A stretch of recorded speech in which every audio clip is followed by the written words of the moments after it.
Hi, my name is Kirk Hamilton, your host of the Staying Healthy Today show. This is a show where we bring you key experts in the fields of nutrition, prevention, integrative, and lifestyle medicine for the individual and the society and the world. And sometimes I'll give a talk on a topic myself, but more often than not, I like to get experts in the different fields and have them explain what they do. And today is a great pleasure. The title will be What is the Evidence and Possible Mechanisms of How Meditation can change our biology to prevent or reverse serious disease in the individual, but also those who receive intentional meditation from others. And so my guest today is Hemal Patel. He's a PhD. He's a professor and vice chair for for development and advancement. He's a director at UCSD Cardiac Neuroprotection Laboratories, and he's a career scientist at the doing VA research and at the VA in San Diego healthcare system. Now, I have known him as I think it was the vice chair of research in the Department of Anesthesiology at UCSD for a while.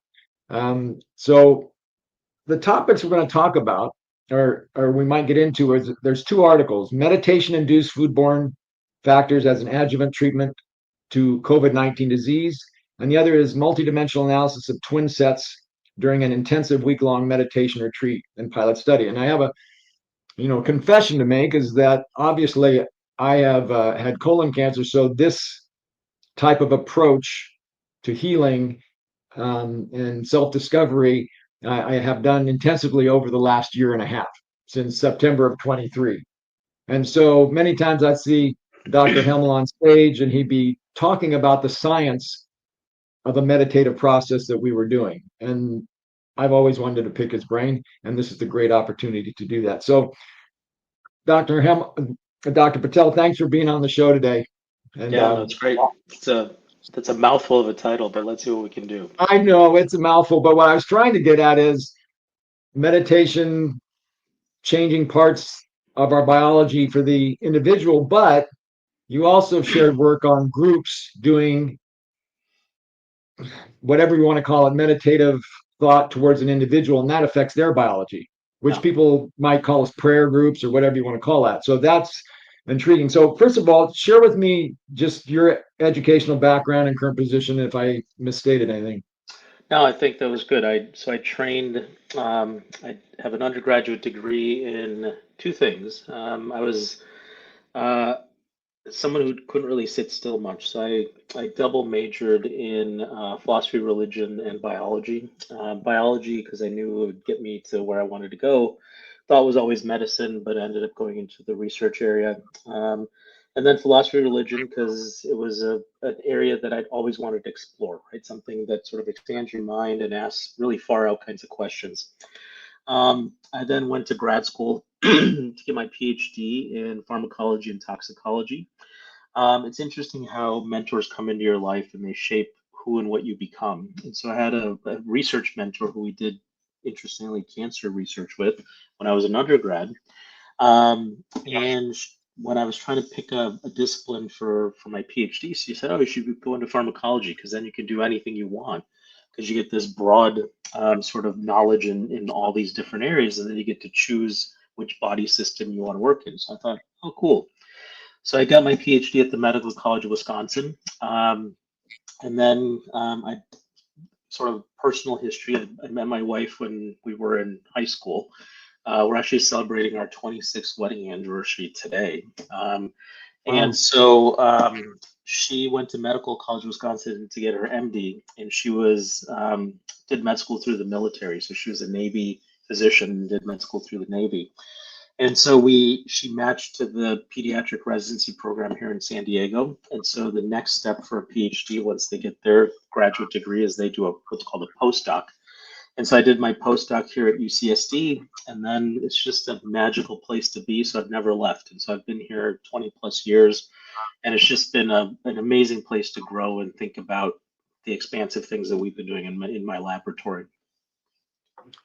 So so for me, one of the obvious questions is you have this elite scientist, scientific person, and how did you get to even be involved in starting to study about a meditative practice Yeah. I've kind of heard the story, but it's such a good story. I'd like to hear it It again. is. It's a good story. So, as I mentioned, right, I was this philosophy of religion major in college. I practiced elements of meditation in college. I had a guru. It was I have this weird sort of tie with Germans, right? The Germans have influenced a lot of things I do. And so there was this professor that taught all the Eastern religions. His name was Lloyd Pfluger. And so he was a German who went to India and became a Hindu and really taught. I took some of the Eastern religion classes and I went to his home and he and I shared this cosmic bond where he whispered this mantra in my ear and I would use this to practice my form of meditation. And it was really a strong practice in college. And then life happens and you forget about it. The other German that shaped me in college was a local pastor at the Lutheran Church, and he was this Renaissance guy, spoke 7 languages, all of the ones that tie to the Bible, and he taught all of the Western theology classes. So I took every class that this guy taught. It was just phenomenal, down to actually learning biblical Greek, and so I could read some of the original text in Greek, and it was a really cool class to have that foundational knowledge. So I had that in the past, right? And then life happens and you sort of forget about all of that. And then 20 plus years later, I interact with this other German at UCSD. And so Toby Muller-Bertram, who is a pain anesthesiologist, we were doing the social experiment in the department. The idea was what happens if you put an MD, or Toby was an MD PhD, so an MD PhD in an office with the PhD. So someone who's seeing patients and thinking about clinical care and clinical research with a researcher like me who's really doing some really far out stuff with molecular biology and signaling and all kinds of esoteric things in science. And the idea was that if you put these two minds together, eventually they'll either get so sick of each other that they won't interact or they'll become friends and start working on stuff. And so Toby and I shared this office for 10 years at the VA hospital. We became really good friends, but we never really worked scientifically together. And so then he left the university. Toby's a very business minded individual, and he started this pain service in the Palm Desert area, a couple hours from San Diego. And this was right at the height of the epidemic. And so he started experimenting with alternative ways to manage pain in his clinic. And Hillary Hamilton, for people who know this space. So Hillary was working in his clinic as a chiropractor, and she brought some of Dr. Joe's meditations to their patients, and they saw some interesting effects.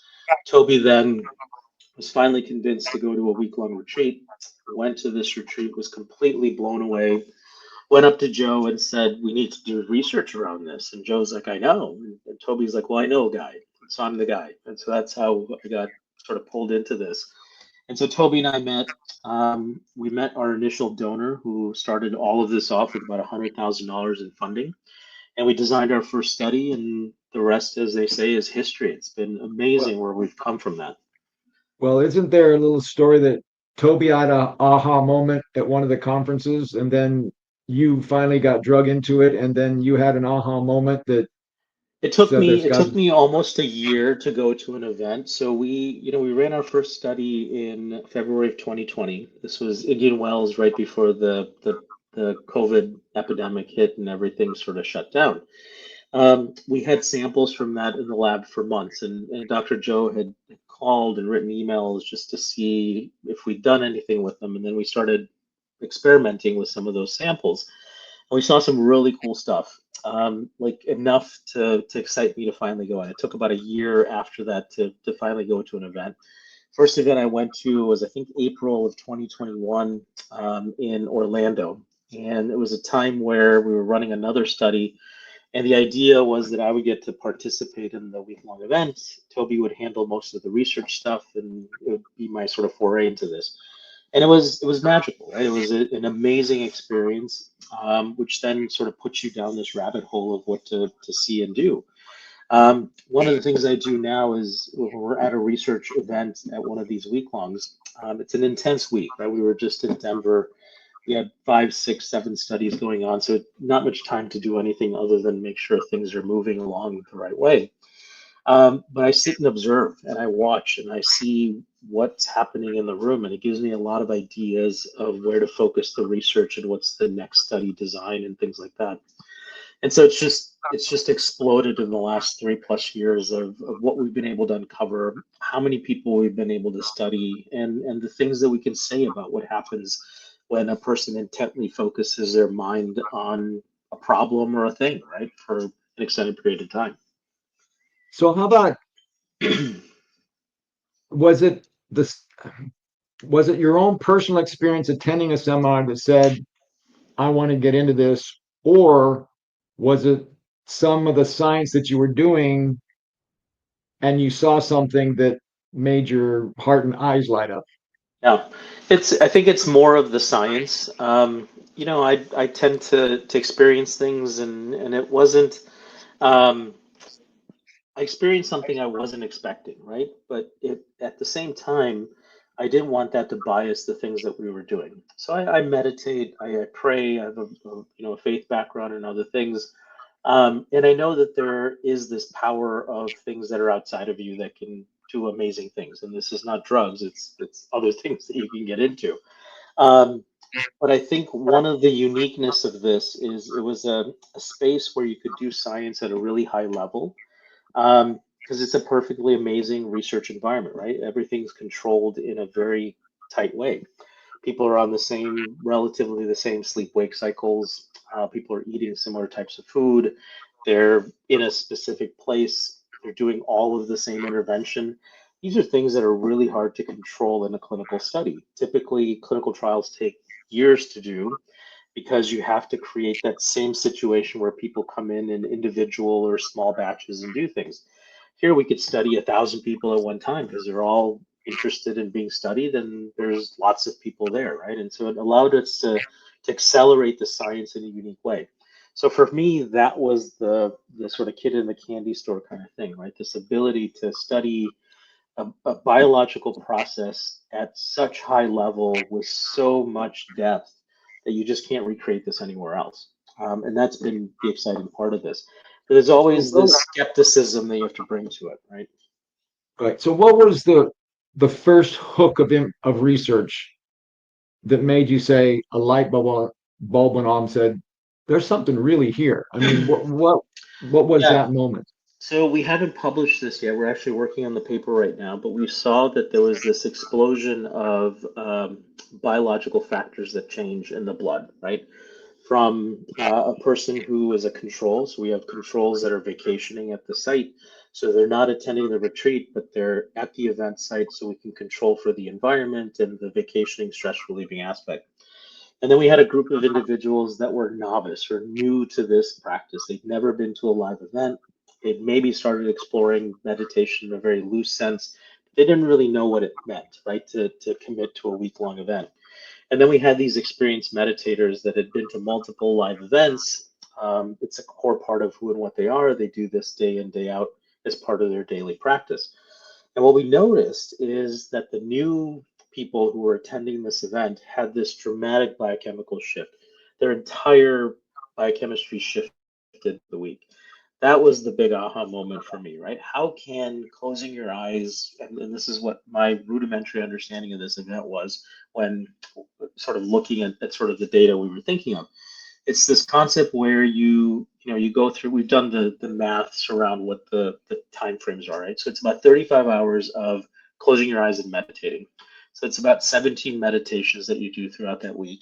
And then it's about 25 hours of what we sort of academically call reconceptualization, right? It's learning and knowledge that you're gaining that helps you rethink about the way you see the world and the way you envision things and the way you understand basic knowledge in biology. And then in addition to that, there's other elements that then feed into that whole cycle. The crazy thought for me was, how does that change biology that dramatically, right? How do you see all of these things changing in such a dramatic way by just closing your eyes, right? And listening to someone talk for 20 plus hours. It was mind boggling. And that's what sort of caught us and brought me in. And we've been looking at elements of this for the last couple of years now. So maybe you could describe, because you say biology, and when I go to these conferences, I mean, I'm amazed from the I mean, I share with patients, I'll say from the microbiome to heart rate variability to brainwave patterns to Yeah, the 3,000 components you measure at UC Davis or something like that, yeah, epigenetics. So it's not just a little biology. it's it's the whole array. yeah, I mean, yeah. it's massive. Yeah, we call it the human collectome, right? So what are all the things that you can measure from someone at these events, with mostly non-invasive, but at the same time slightly invasive, right? When we collect blood, we have to poke people with needles and things like that. But we have a huge data set, right? We have wearable data, so people wear these devices on their wrists, which collects dynamic data throughout the week. And this is one of the things that's really hard to capture in a research setting, but gives you a lot of insight is can you get second to second, minute to minute data that you can capture on someone as they're going through an experience. Wearables allow you to do this, right? We can get beat to beat variability, as well as heart rate and other things for that entire time that they're there if they're wearing this thing on their wrist. A lot of our then endpoints are discrete endpoints, right? We either collect at the beginning of the retreat or at the end of the retreat. Now we've started collecting in the middle of retreats as well, so we get to see what the middle point changes and things are. But we can now compare a start to an end effect, right? So how does someone change from before anything happens at a retreat to what happens at the end? And this is easy for things like microbiome, for blood collections, for saliva, where you can look at different stress markers, for language and other things, right? And so we have those elements. We have both the dynamic and the discrete endpoints that we're collecting. And then a new area that we're starting to explore is can we capture a video diary, which costs literally nothing to do, right? We have an app that we can send a link to people, and they literally, there's a prompt that comes up on their phone, and they record a response to that prompt. We're now taking their face, their words, their voice, and using that in analytical approaches to then see if we can tie it to the really far end biology that we're capturing as well. So, is there something on your face? Is there a way you're speaking? Are the words you're using, are they reflective of a change in your microbiome or a change in your HRV data off the Garmin? And could we learn about you as an individual by doing less and less invasive kinds of things? The ultimate goal is all to give people biofeedback, right? We want to be able to give you really quick feedback. So, in an ideal scenario where we're headed with this, is could you do a meditation and then right after the meditation speak into your phone and the phone will tell you how good the meditation was because it ties back into all of that data we've captured in individuals that have their biology, their microbiome, their epigenetics, their metabolites, all of that coupled to their face and other analyses, right? So really far out things that we're trying to do. The goal is to understand how a person evolves, right? One of the other sort of happy but sad things that we see in this is I knew we were going to get some element of capture of disease states. I didn't realize how extensive this was going to be, right? So when we ran our first quantum study, so this was this quest to analyze 1,000 humans meditating at an event, we had 970 some individuals enroll in the study. So if you round up, we got our quest to analyze 1,000 humans meditating. When we started looking at this data, something really interesting emerged. Turns out that not only healthy people come to these events, but people who have lots of mental health diseases. Anxiety, depression, PTSD is represented by about 40% of the population that comes. Then, in addition to that, we have autoimmune disease. We have a lot of inflammatory bowel kinds of things, a lot of allergies, asthma, hypertension, a lot of cancers. And so, when you parse this all out, it's 50 to 60 diseases. And the enormity of this is just insane, right? So now you have, and I'm a pharmacologist, so I trained in this art of trying to design drugs for diseases. And typically, when you're working at a pharmaceutical company, the thought in your mind is let's invent one drug for one disease, right? And we're going to spend billions of dollars taking this drug from the pre-screen phase where we're looking at all the little chemical structures, trying to figure out how it changes a molecular mechanism in a cell. And then we're going to test this through different animal models and bring this all the way up into a human clinical trial. We're now $3-4 billion later, we've identified a statin or one of these things that everyone takes now, right? And then it's that one drug that targets that one disease process. if you think about the expansiveness as what happens at a Joe event, now we've got one drug, which is the week-long event, right? Dr. Joe delivering that in a very artful kind of way. And we've done studies at multiple events that we can see that there is a uniformity to it, right? It's not that if you go to an event in Denver, you're going to experience something completely biologically different than if you go to an event in Dallas or DC or other places. There's such a coherence and sort of a conformity to how this is delivered that it's the same effect we're seeing over and over again, irrespective of the different sites that they're delivered. So now you have this one drug, the week-long event, and you can see how it impacts 50, 60 diseases at one time. Sadly, we don't have $4, $5, $6 billion to do this. We have $10 million to make this sort of jump. But this is where we're headed. I think eventually someone will come out of the woodwork that'll realize what the scale of what this means for the world in this transformation, and we'll have the resources to really take this to the next level. But this is what we're doing. So, how would you explain simply, if it's possible, you hear about healings or you see people say they get healed from cancer or Yeah. PTSD or whatever. And I've seen it on stage. I've sat next to people. Uh, how do you explain that in some kind of biologic terms, or can you? I can't. All right, it's impossible right now. This is so one of the questions, so one of the things that Joe and I have been doing at events is I usually give a series of talks, and my last talk used to be an hour to an hour and a half lecture after a really long meditation. And you could see the room would keep up for about a half an hour and then just kind of heads nodding. It's an exhaustive day. And so we changed it up. And so now what we do is we let people ask questions. And so there's more of an engagement, right, with the audience. And so one of the questions I get is if you had an infinite amount, if money was not an issue, what is the experiment that you would do? And this is the experiment I would do. The thing we don't know is the magic in the room. There is a magic that happens in this room. I just don't have the senses, the tools, the experiment. I don't have those things to study that magic, right? And the magic is we've created in unique ways. In Source, we described this study and the documentary Source, it's within you, right? The thing that came out of some of the early research that we were doing. We described this sense that you can actually heal cancer cells in a dish in a room, and there's people at MD Anderson and others that are doing similar kinds of studies.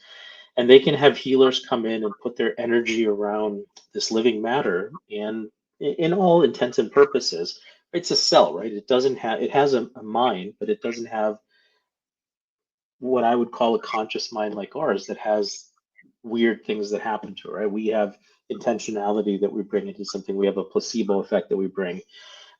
We expect things to happen. The cell doesn't expect things to happen. But when we have healers and these other groups have healers come in and put their energy around these cells, their biology changes. Um, so studies like this have been done over and over and over again. And they get published in very low tier journals because we're missing the mechanism, right? We don't know how the energy is leaving these individuals and going to this other living matter. There's a space that this has to traverse in. What happens to that information? What is the unit of bits or whatever that this information gets captured in and moves from that one person to this other living system? We don't know. There's no way to measure this. The same thing happens at events in churches and other places when people do these healing circles or prayer and healing, coherence healing kinds of things. There is this energy that's created that then transfers from one living system to another, and you get this massive effect. We see this at these events, we see this in remote settings, but it's again this effect that moves from one person to another. We know that there's a calculated effect that happens in that thing that's somehow being targeted. We just don't know how it happens. And I think this is where the $1 billion question is what is the energy that's created and what's the force that's creating this resolution. I think this is the next frontier of what we're interested in, and a lot of other groups are as well. And I think there's going to be a collective mindset that tries to solve that problem. So let me ask you, put you on the spot a little bit. If you had a life-threatening illness, a cancer, how would you approach it? We, how would you approach it? Would you be Yeah. do combination therapy of multiple things, or meditation only, or Yeah. drugs only? How would you do that? I I would throw the kitchen sink at it, right? There's this, so I have this interesting arc in my life. So I grew up as a Hindu, never really practiced, but it was part and parcel of just being in the home, right? You'd have a major test, and your mom would have you light a candle to pray to God to make sure you do well in the test and things like that. You must have And prayed well. You did good. yeah, and my connection to that sort of spirituality was my mother. And so she passed away a little over a decade ago. And when she passed away, it was really a very traumatic shift in my life. And it was this person that was one of the most important figures, right? Someone I would talk to every day about just stupid stuff. How's the day? What's the weather like? What you eat? Those are the simple kinds of questions. But it was a routine that was so routine that to lose it was a big thing. And so after she passed away, I had this series of dreams, and I was trying to find who I was from a spiritual perspective.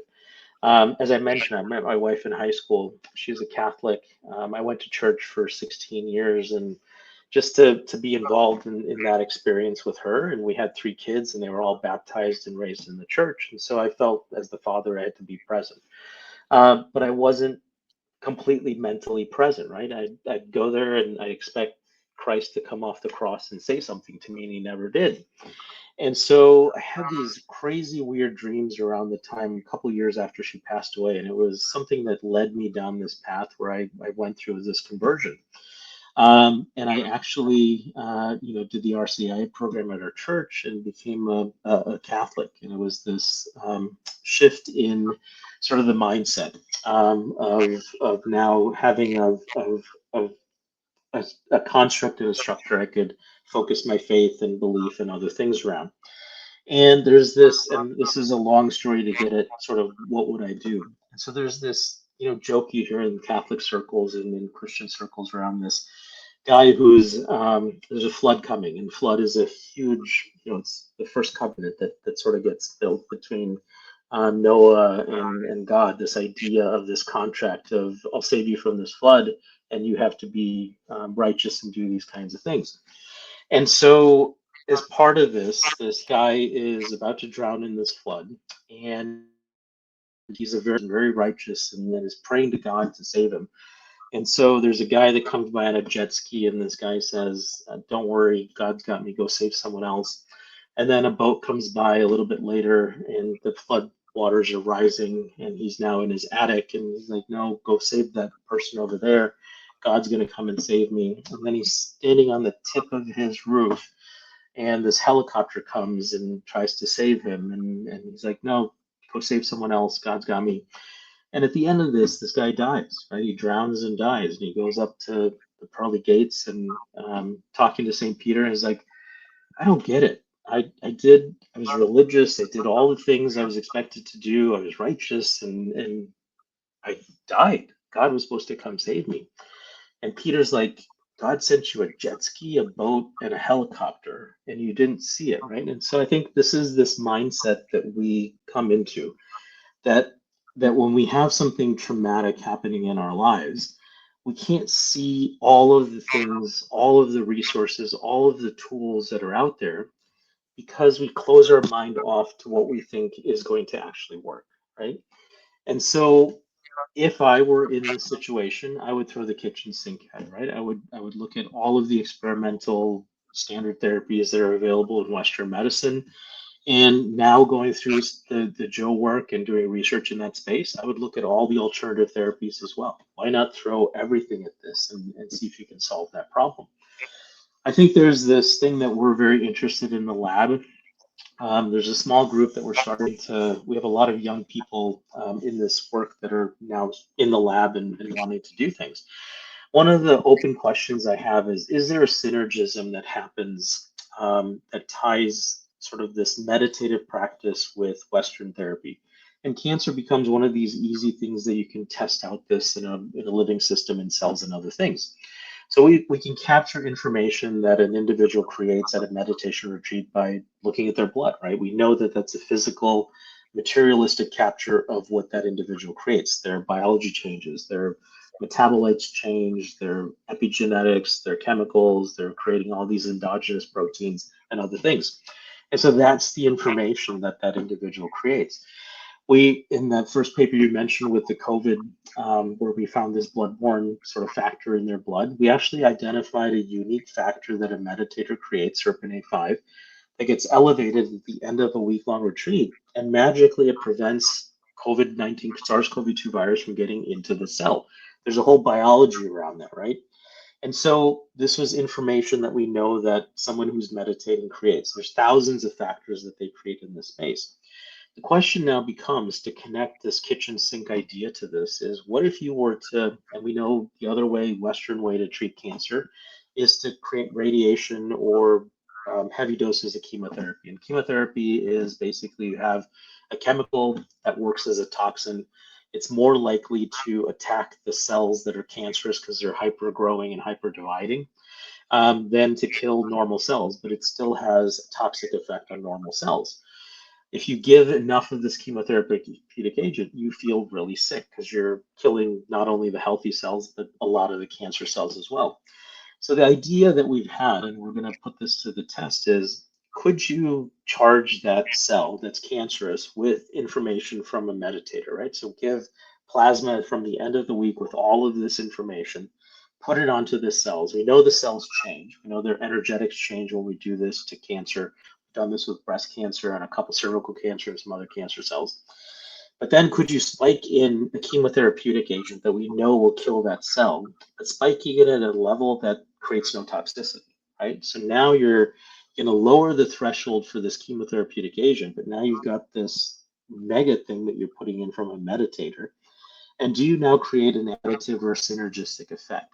Can you attack that cancer by two approaches that are disparate, right? There's two camps that I think I see in most worlds. There's individuals that have this complete mistrust of Western medicine and they will never go see a doctor and do the standard therapy route.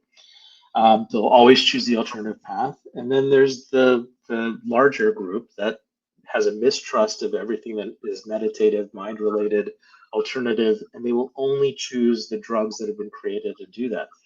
This would allow us to see if we can combine those two paths and actually create a middle way forward, right? Sometimes the middle way is probably the best way, kind of thing. So I suspect that there is a synergism that happens. And if I were in that boat, I would take that middle path, I think, every time. Well, I can't imagine that you might not because you have such a strong scientific background. So I can tell you from my, it's been a question of mine because I did both Yeah. for the last year and a half. And the proverbial question is when you see people who supposedly have cured themselves, there's a point where they let go of I want to say low frequency Yeah. treatments or whatever you want to call it, and they just sell out. And I Yeah. always struggle with that because I had such a strong belief. Because at the time I was studying repurposed drugs, I'd used IV vitamin C for many years, ketogenic diet and cancer, and I was really studying that hard. And I then experienced and seen people that cured themselves, and I understand the logic behind the mind creating it. But there was always this pull as I went through this journey for a year and a half where I couldn't shrink the tumor. I didn't take chemo. I didn't have the surgery right away. I waited a Yeah. year and a half. And it's kind of like I got stuck in no man's land. And and I kept thinking to myself, am I not selling out 100%? Because Yeah. that's when you listen to the stories deep down. And Dr. Joe will talk about that moment. And and so it's always been a question. Now I'm happy where I'm at.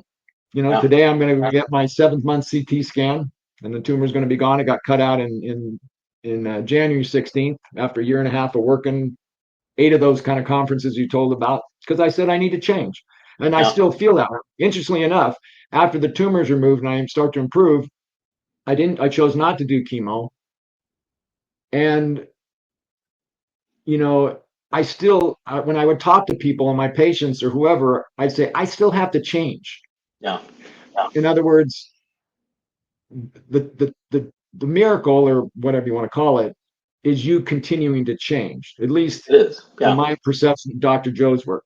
Yeah, I Yeah. use both, and I'm still taking repurposed drugs as a preventive, and then if everything's Yeah. copacetic, I'll reduce the load and Yeah. keep And I meditating every mean day. that, people ask, what are things you know? There's one thing I absolutely know. If you change the way you think, your biology changes, right? The factors in your blood and all these things change. And we have data in healthies to show that healthy individuals who come to these events that maybe change their mindset, they change as well, but it's not in a toxic way, right? They remain healthy. And so I can only imagine that someone who's got a disease that they're working with, if they go through this mind shift of rethinking about their trauma and anger and the things that sort of limit them in unique kinds of ways, their biology is going to shift towards a positive end, right? And a lot of the data suggests that it always shifts towards looking more and more like these healthy individuals that come to this event. And that's one of the biggest things that I struggle with, and one of the most fascinating things that we see is how can the way you think change your biology. I mean, that's just profound to think of it that way, right? That we have this power that we don't take advantage of in unique ways. So, if we could like round off this, because I like working from studies, and you have a couple of them that are Yeah, published, and if you could just give the highlights of those. The reason I was so intrigued because I used repurposed drugs for treating COVID, and I treated COVID, not just waiting for things to happen. And so your topic about meditation borne factors as an adjuvant to treatment to COVID-19 disease was like, I mean, I was like, how good was that? That was yeah, just yeah, amazing. So if you could tell a little bit about that study, and then we'll finish off with the twin study. You can give me yeah. highlights of that. No, that sounds And good. Yeah. So the COVID-19 study around SARS-CoV-2 and meditation was out of necessity, right? So this was, as I mentioned, the first event we did studies at was in February of 2020 in Indian Wells, and then the world shut down. One of the ways to get back into the labs and actually start doing stuff is if you were working on COVID disease and SARS-CoV-2 in a unique kind of way. And so we had these samples from meditators, and so the thought was, well, is there some factors that these meditators create that we could look to see if it changes the trajectory of viral infectivity and other things? The best way to do this is to use live virus, but then you've got all these layers you have to work with to get into the facilities to do that. And so there's one BSL-3 facility on campus, right? So this is, imagine you're in that movie Outbreak with Dustin Hoffman, where you have to get gowned up and make sure the tape around all your, so you don't get infected yourself, right? And there's this long line out the door to be able to use this facility. So we couldn't get access to this in real time to do some of these studies. And so one of my good friends and collaborators ran the viral vector core on campus. And this guy is just an amazing person. You can go to him and ask him to create tools. And so we came up with this really interesting tool. Could we create a virus that resembles SARS-CoV-2 in a way that gets rid of all the pathogenic aspects, but really takes into account some of the structural features, right? And so the thing that was really prominent in SARS-CoV-2 were these spike proteins that sit on the surface. And these spike proteins allow that virus to interact with the membrane and receptors in unique kinds of ways. And this was the mechanism by which it internalized and created unique diseases. So we basically created a pseudovirus, a fake virus, that had on the surface different versions of spike protein. And so this was one of the things that you kept hearing about: the Delta variant, the Brazil variant, all these variants had changes in the spike protein. And so now you could create different pseudoviruses that represent all of these different viruses at different sites at different times in the pandemic, that then have this unique spike protein structure, right? And so we had a variety of these that we either got from collaborators or we made ourselves in the lab. And so the pseudovirus has a unique property, right? They can't create disease, so we can actually work with it in our lab, which is a BSL-2 plus facility. So we don't need to have the gowning and all this stuff. You need to be careful, but it's not that level where you can get sick from this virus because it doesn't have any pathogenic ability. What we did replace that pathogenic component with was a red protein. And so now what we could do is we could use this pseudovirus to track cells and their infectedness aspect, right? So let's say you had a cell that was a lung cell in nature, and we were doing a lot of our cell studies in lung cells. You give this pseudovirus to the lung cell. The lung cells from humans are expressing the receptors and sort of surface markers that this virus engages with. One of the things that people had discovered was these receptors called ACE2 receptors. And so the virus spike protein binds to these ACE2 receptors. And then what happens once it binds is there's another protein that's in the membrane that comes along and starts chopping. It's a protease that creates this scissors-like thing where it chops that interaction. Once that interaction is chopped, the virus can now internalize and go into the cell and create disease if it was pathogenic. Our virus has this red expressing protein in it. So if it binds to this lung cell, to these receptors, and this thing chops it, and the virus gets inside, turns the cells red. So now within a day or two, what you could look at is you could infect the virus onto these cells, and then under a microscope that's got a fluorescent sort of light on it, you could look at the cells and the ones that have virus inside them light up red, right? So it's an easy way to track how many cells got infected and how many cells were protected from that infection. So in this paper, we did a very simple experiment, right? The idea was that meditators create an environment within their system that prevents COVID disease and prevents the virus from getting in, and that's how COVID is prevented. The reason that we sort of were thinking this is we actually did a survey across the globe.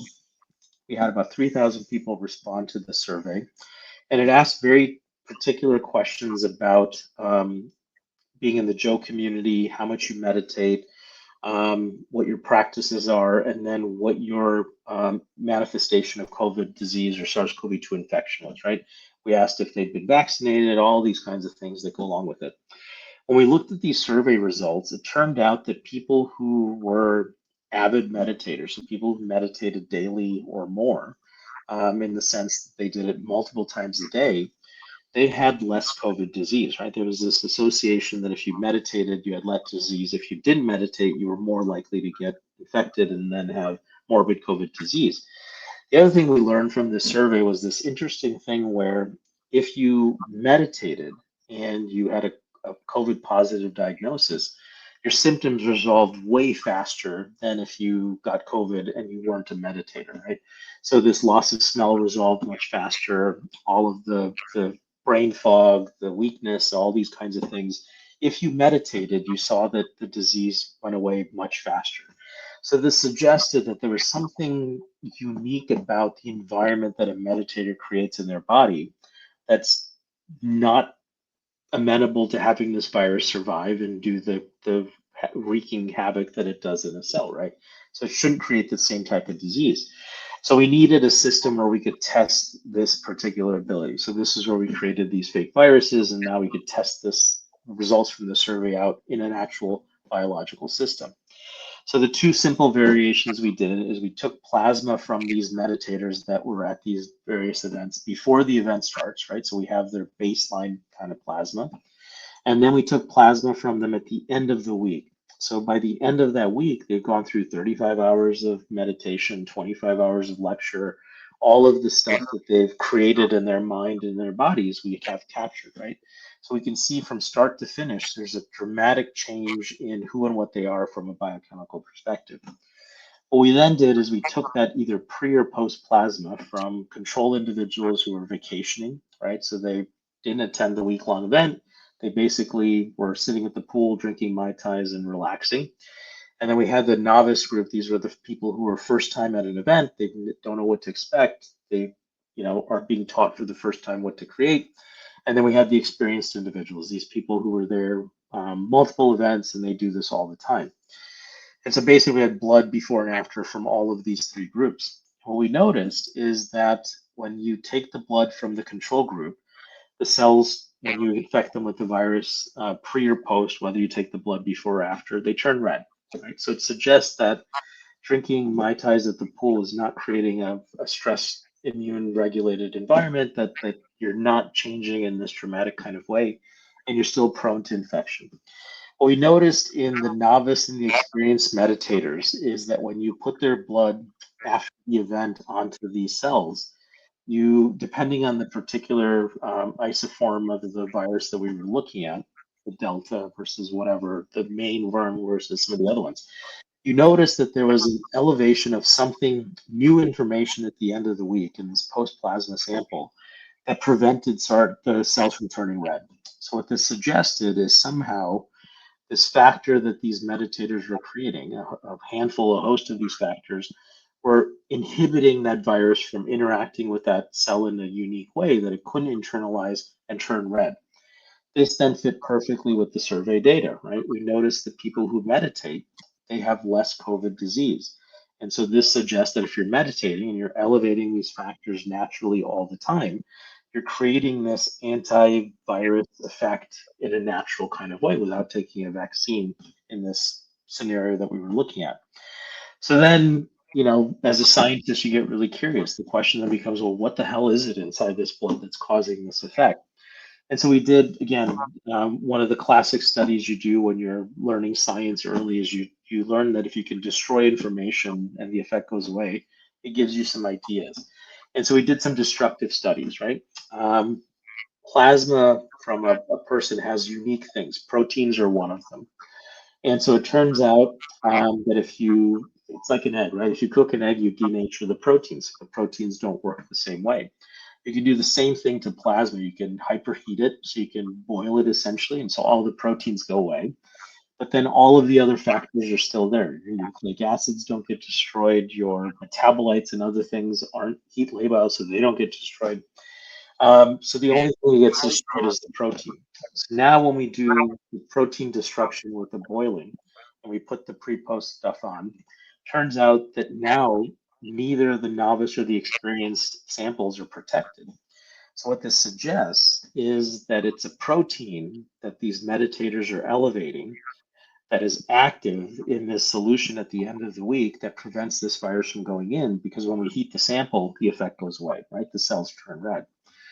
So this then allows us to do very reductive kinds of approaches in biology to then actually go and identify this. And so there's a technique called immunoprecipitation, followed by mass spectroscopy to analyze what comes down, right?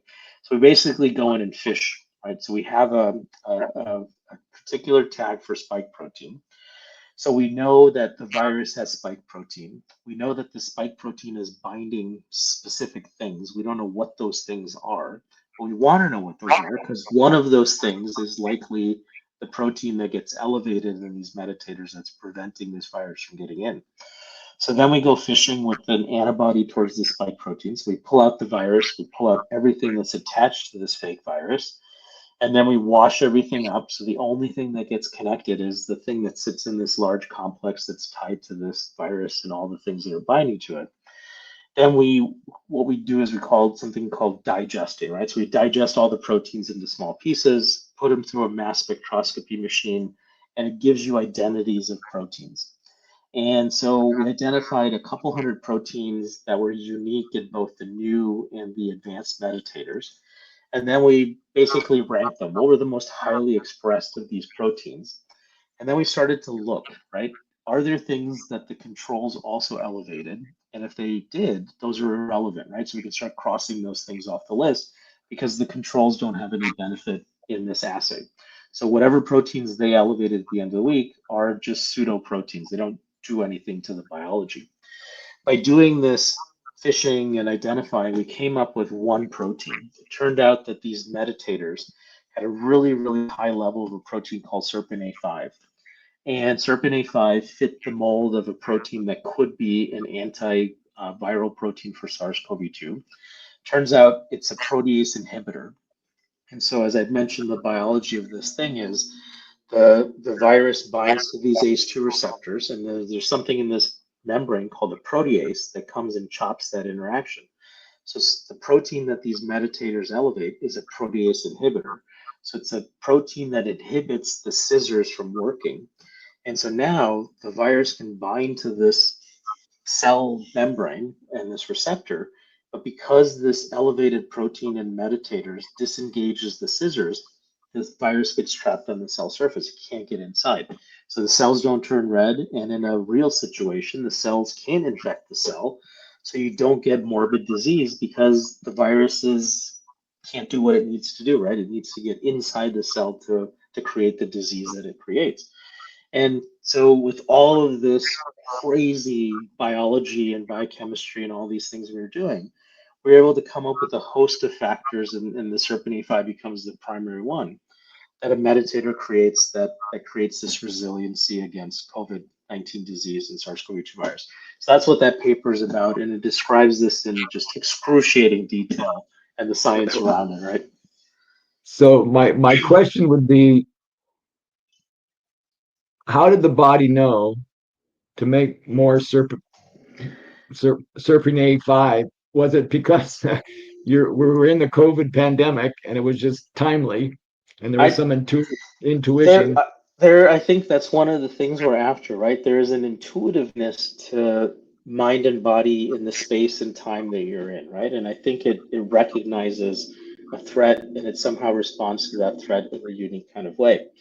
My PhD thesis was on this concept of what we call preconditioning, right? This idea that there's this innate information that exists in our organs that allow for this massive protection, but you have to engage that pathway in a strategic kind of way. So it turns out the best way to protect your heart from a heart attack, or your brain from a stroke, or your liver from an ischemic injury, is to actually create that injury in a very small burst, right? If you create a small amount of sublethal injury, all of these organs have an endogenous mechanism where they learn. There's a vigilance system that gets activated that involves proteins, that involves nucleic acids, RNA, DNA, and other things, and enzymes that get woken up, and they now know how to respond to that stress. And so there's this group in the 80s that was trying to figure this out. And so they created a small heart attack in this animal. And they were expecting that when they gave a big heart attack, they were going to see this massive injury because they were trying to create a huge injury. Paradoxically, what happened is the injury got smaller. And this was this concept of preconditioning that was born. Happens in every organ, right? And philosophers have gotten this perfect way before this. Nietzsche said, that which doesn't kill you makes you stronger. And so this idea that if you can create this sublethal sort of hormetic stress, you learn from that, and then you respond in a very profound protective kind of way later.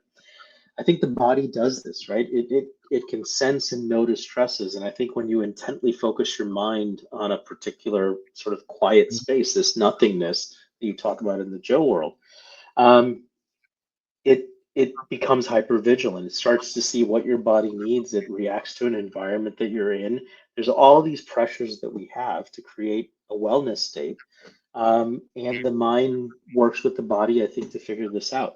How it does this, I think, is an open question, right? This is something that we're really after, and I think could be the next evolution of the biology of all of this. Is could you, if you could learn this, you could now then artfully guide people to do this that can't, right?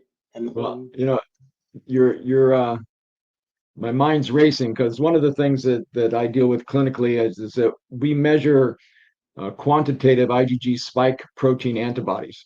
mhm, And many clinicians have noticed a extreme elevation in those that have had the vaccinations, especially the vaccinations, and they have the symptoms of brain fog, blah, blah, blah. And, if there was a way to quantitatively lower those, yeah, because we're doing it with some herbs and biology there. So that's very interesting to me. So I want to close on the last one, yeah, the twin study. yeah. And I got, I mean, to me, the twin study intrigued me, especially when, well, maybe that's an aging study. So let's stay with the twin study. Let's Yeah, yeah. tell me about So the twin study is our foray into one of these observations that I had, right? One of the things we noticed at these events is people come in as individuals and they leave as a collective, right? In one way or another. I had this unique observation, and so not to say that I'm like um, uh, a stalker or anything like that, right? I watch. I like to watch people. And so I was at this event. I can't even remember what event we were at. And when someone is um, sort of an outlier, you notice, right? And so I was checking in, I checked in, and usually it's been a traumatic day of travel if you're going anywhere, and cancellations, delays, and other things. It had been a long day. I find that the best way to deal with people as they're in the service industry as they're checking is to be nice, right? Just sort of start a conversation, say hello, how's their day, that kind of thing. I got through my check-in process and I was waiting for some people in our group to check in, and someone had who was attending the week-long event had come in, and she got very upset at this person who was trying to check her in because her room wasn't the room that she had paid for and booked, and lots of issues that came on. And she was yelling at this individual, right? And you see this person that's completely dysregulated, and they're coming to an event to regulate themselves. So it seems antithetical to me that they haven't seen the progressive retreat. They haven't practiced any of the things that they were supposed to practice before they come to this event. I saw the same person like 4, 5, 6 days later, and they were completely different, right? None of this aggressive um, mentality. They were hugging people. They were in a completely controlled, regulated environment, and it was this transformation that I saw at this individual level. When you study these events, you see that this happens all the time from an individual to this group dynamic. So the twin study was our first foray into looking at the socialization aspect and the connectedness of individuals. And so scientists like twin studies because you could control for the thing that's really hard to control in individuals, genetics, right? And so we had a group of monozygotic twins. So these were identical twins, and we had one pair of dizygotic twins that were fraternal, right? That they didn't have the same genetics, but they had a similar environment that they grew up in. And so the idea was to look at how the twins go through this week-long experience and how they change.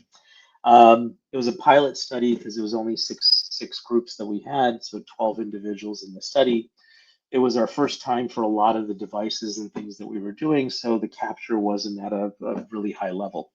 In an ideal world, if we talk about this in the limitations, if I could redo and redesign a twin study, we would do it in a way where you'd have one twin go through the week-long experience, you'd have the other twin basically be a vacation in control to see what happens core time, and then you'd come back months later and you'd flip the dynamic and have the one that was the vacation in control do the week long and have the one that did the week long be the vacation in control. Unfortunately, we didn't have time and energy to do all that. So basically, they were both expected to go through the week long event, but then they had to choose which one got separated at 3 times during the week. And it was strategically during the early, middle, and end phases of the week that we separated them. And it was always the same one that moved to each of the specific rooms. So one was stayed in the room and meditated. The other one went to what we call the documentary room. So they sat in a room that was probably 200, 300 meters away from the ballroom, and they listened to this mind-numbingly boring documentary about the ocean floor. And I mean, I've listened to parts of it; it just puts you to sleep because it's so boring, and it's on loop, and it's only I think 50 minutes long. So once it's done, it starts over again. Um, and so we brain mapped both of them at the same time, and they had Garmin's on, so we were looking at dynamics of heart rate variability and other things. One of the unique things we observed in this is when they were separated, they had these interesting experiences. So we noticed in some of the twins that were listening to the documentary is their brain actually looked like it was meditating, right? They had this interesting alpha wave change. And this is typically what happens when you're in this relaxed state and you're meditating. This documentary shouldn't make you meditate. It may put you to sleep because it's that boring and just mind numbing. But it was interesting that it was always this twin that was meditating that was guiding the brain activity of this person that wasn't, right? And we saw this interesting overlay. And there was an interesting shift in heart rate variability as well in these two sort of models. This twin that was meditating always had some unique guidance in terms of physiology for this twin that was not. The other thing we noticed in the biochemistry, so we did a lot of blood work in these individuals, we were able to track them throughout the week, is that there is this dramatic change that happens. They look like they're similar, right? They're genetically identical at the beginning of the week. And then they move in the middle of the week, they're going through their own experience because they're seeing the world in a different way. They're being reconceptualized with the lectures and other things. we saw a huge divergence in their biology. They become completely separated from each other, biologically speaking. And at the end of the week, they come back together.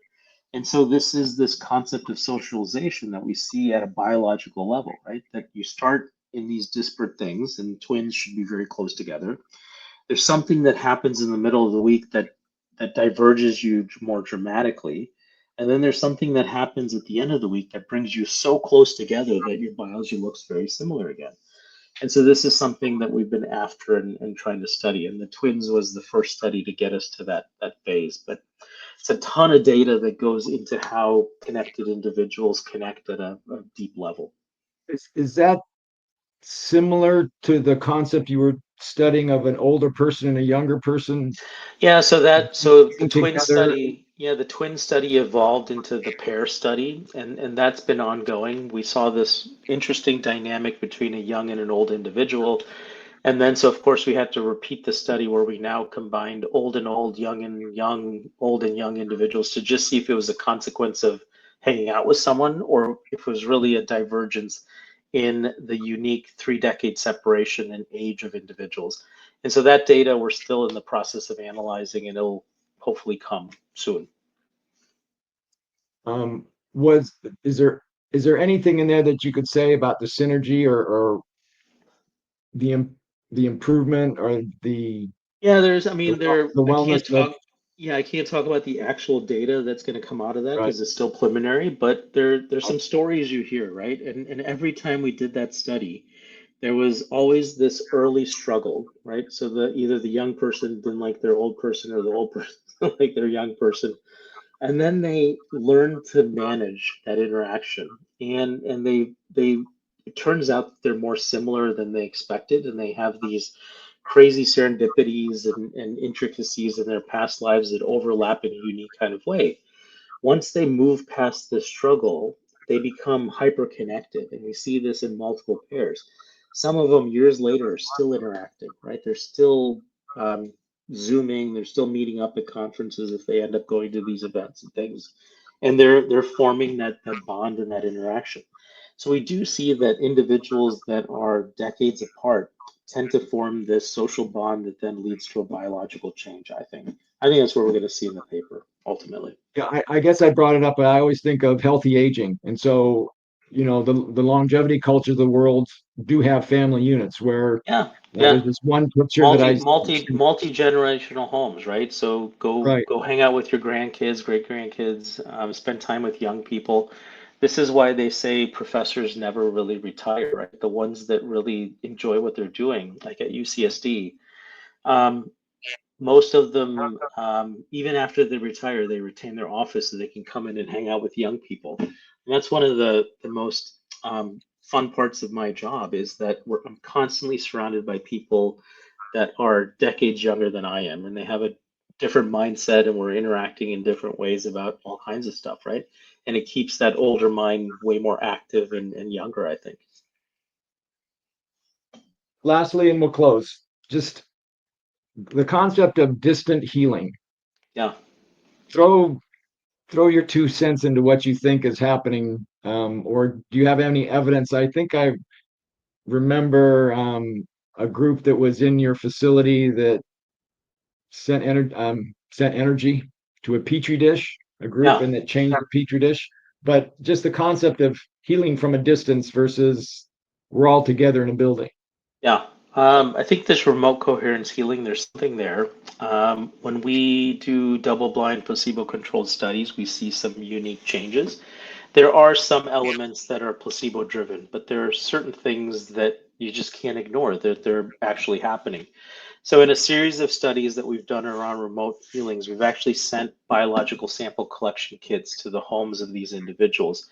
We haven't we have the data back. We haven't systematically gone through and analyzed it yet. That's sort of next up on our list of things to do. We've been building a really big data team right now, and I think they're finally at a place where they're trained and they can start attacking all the crazy data sets that we have. And so this will be the interesting thing to see is you can, I mean, a lot of people sort of stop at surveys, right? Because they're easy to do and you can get really interesting data back. problem with the surveys is you're relying on someone to give you accurate information about their experience, what they went through, their perceptions, those kinds of things. The uniqueness of our studies that we'll have is actually have a biological data set that ties with people's opinion of their self change that they observed in these healings. And the self change is insanely dramatic, right? We see 90% resolution of diseases in some cases. And the question in my mind becomes, no way. As a scientist, you don't see a 9 out of 10 effect, right? And so This can is we just this is distance healing we're distance talking about. healings, right? Yeah, A a group distance a healing. group is focusing on Yeah. an individual. Yeah, in a group that's all over the world, focusing on individuals that are all over the world, and we see a 9 out of 10 effect. That mind-boggling.